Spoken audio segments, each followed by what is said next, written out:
anymore. I mean, some people still play them, and there are some good ones. But Sonic is pretty good. The games that people are addicted to today are open world games in which they can go around. They make decisions. They determine where they're going to go. There's not just one direction and one dimension that they're going in, a literal line that you're going in Super Mario Brothers.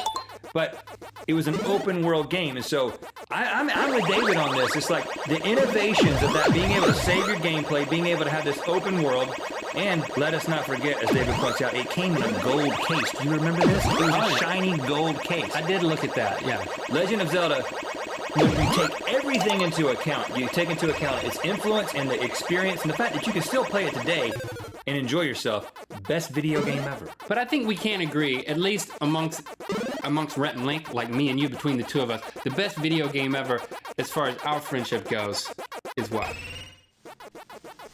You know? Who still? Contra. Oh, we played a lot of Contra. Our friendship was built on Contra. and I never beat that either. Even with a cheat? No, it only gave you 30 men. You're just bad at video games. I was at your house playing it, and we never beat it.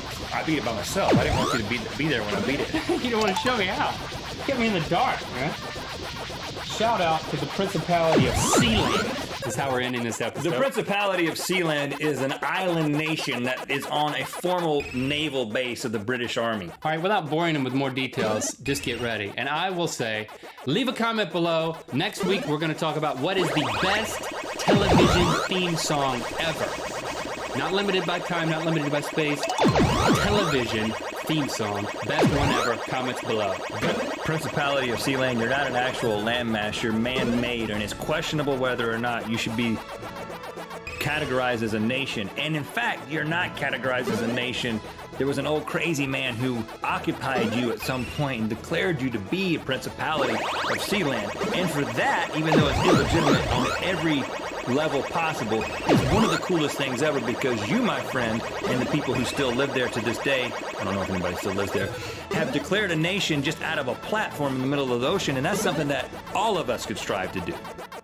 Jackal. I think I'm going to go back to Jackal. We have separate wives and separate showers.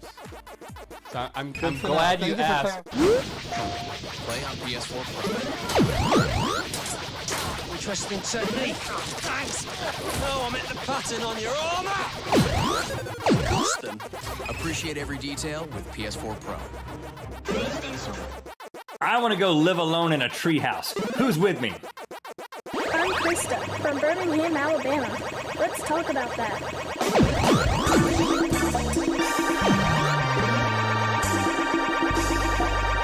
Good mythical morning. Today's episode is brought to you by Blue Microphones. The microphones that power our music and this show, Good Mythical Morning. Where they don't power it, they pick up the vocals and instrumentation. That's power. Thanks for joining us today. I like to think that what we do here enriches your life. And if it doesn't, don't tell me. I think a great movie is the one that you not only enjoy when you're watching it, but when you reflect upon it later, it gets better. I hope that when people reflect upon the conversations that we engender here, that your thoughts about them continue to blossom. I'll be over here if you need me. You want to talk about something else? You feel like leaving on a good note? Yeah, I George feel like Costanza? that's good for me to leave there. So you thought that was good? Yeah. What do you have for us? There is a man, you may have heard about this. It's been in the news several times before because he's been doing this for quite some time, but it came back in the news recently because there's a book that's being written about him, actual biography. His name is David Suelo. I think a good book is one that you enjoy when you... Never mind. It's called The Man Who Quit Money. This is about a guy who 12 years ago... Let me guess. He quit money. He quit money in the year 2000. I was going to say 20-something. 2000. He took his only $30, that's all the money he had in his name, to his name, and he put it in a phone booth, and he said, I quit money. I do not want to be dependent on the financial system at all. And he went and he lived in a cave. He still lives there. A cave outside of Moab, Utah. I'm going to look for that $30. It's probably gone. It was in a phone booth 12 years ago. Oh. And he has sworn off money. Now, I want that money. he's living a very simple life. He's basically saying, and we're not going to get into all the, philosophical ins and outs debate about this, but essentially, the guy says, you're a slave to money. You either have credit or you're in debt, but you're basically a slave to it, and he wanted no part of it, and he's off the grid now, and he only lives off of, like, scavenging, what he can get for free. He might go down into town and get something out of a dumpster. He might accept a gift. Is he homeless?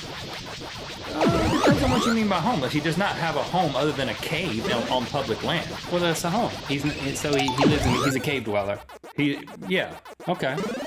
So anyway, what intrigues me about this guy isn't necessarily the fact that he has sworn off the financial system as we know it.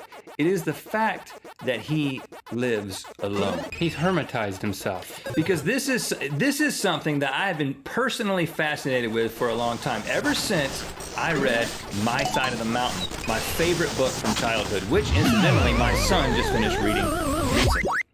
The kid, he lives In a tree. He gives up money. Does he give up money? I don't think it has anything to do with money. This is like a children's book. Well, he doesn't live up in the tree, though. He lives in a hole.